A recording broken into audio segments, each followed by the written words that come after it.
उनका नाम जो है वो बहुत शिद्दत के साथ लिया जाता है। और आपने बिल्कुल सही कहा कि जिस तरीके से कैंपेन चलाया गया भारतीय जनता पार्टी और एनडीए की तरफ से, उसमें कहीं ना कहीं सुदर्शन रेड्डी फंसते हुए नजर आए। खास करके जब पटना वो पहुंचे तो पटना जाकर जब लालू प्रसाद से उनकी मुलाकात हुई तो यह सीधा आरोप जो है मीडिया पर लगा कि मीडिया ने उन पर लगाया कि वो सजायाफ्ता लालू प्रसाद से मिलने के लिए पहुंचे। तो कहीं ना कहीं धार उनकी जो थी वो कुंद होती चली गई। वहीं भारतीय जनता पार्टी ने जिस तरीके से 2 दिनों तक अपना कार्यशाला का आयोजन किया, एक एक सांसदों को प्रशिक्षित किया गया कि जो रद्द मतों की संख्या है वो बहुत कम हो, लिहाजा बहुत कम संख्या में मत जो है वो रद्द हुए और इसकी आशंका दोनों तरफ से रही होगी। इसलिए मुझे लगता है कि यह जो सफल मतों की जो संख्या है वो बड़े पैमाने पर दिखाई पड़ी। हमारे साथ हमारे सहयोगी शैलेंद्र मिश्रा भी हैं, हम उनसे पूछते हैं। शैलेंद्र, ये जो 452 मत मिल गए, और तो क्या लगता है कि क्रॉस वोटिंग हुई? ऐसा माना जा रहा है कि महाराष्ट्र के जो सांसद हैं वो आउट ऑफ वे जाकर के वोटिंग किए, ऐसा कयास लगा। देखिए राजेश, बहुत दिलचस्प है कि अंतरात्मा की आवाज़ पर अपील की थी सुदर्शन रेड्डी ने, इंडी गठबंधन के उम्मीदवार ने, और वो अंतरात्मा की अपील काम करती नजर आई।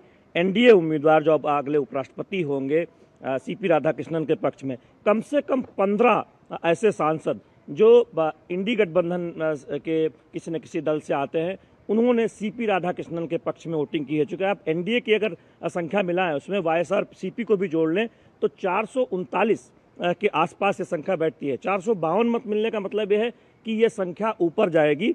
इसमें तमाम सांसदों ने जो इंडी गठबंधन के हिस्सा थे उन्होंने सीपी राधाकृष्णन के पक्ष में वोट दिया है। दूसरी बात ये, ऐसा लगता है कि जो भी वोट इनवैलिड हुआ है वो ज़्यादातर विपक्षी गठबंधन के वोट थे, यानी जो ट्रेनिंग दी गई, जो कार्यशाला दी गई, वो बहुत दिखता। तो अब ये स्पष्ट है, अब ये कहाँ से आए? महाराष्ट्र के हम जानते हैं राज्यपाल के तौर पर काम करते रहे हैं, क्या महाराष्ट्र के कुछ सांसदों ने किया, या फिर आकलन बिल्कुल सही है कि जो रद्द मतों की संख्या है वो लगता है ऐसा कयास कि विपक्ष का, क्योंकि भारतीय जनता पार्टी और एनडीए ने बहुत चाक चौबंद तरीके से अपने सांसदों को प्रशिक्षित। देखिए, मॉक ड्रिल तो विपक्ष इंडिया गठबंधन की तरफ से भी हुई थी, लेकिन अगर आप 452 मत देखें तो 439 से आगे जाना, कल तक ये कहा जा रहा था कि आसानी से जीत होगी, बहुमत का आंकड़ा होगा, लेकिन इतना बड़ा अंतर, 300 प्रथम प्राथमिकता के जो मत हैं वो मिले हैं, आप देखें सुदर्शन रेड्डी जी को, जबकि 452 मत मिले हैं राधाकृष्णन जी को।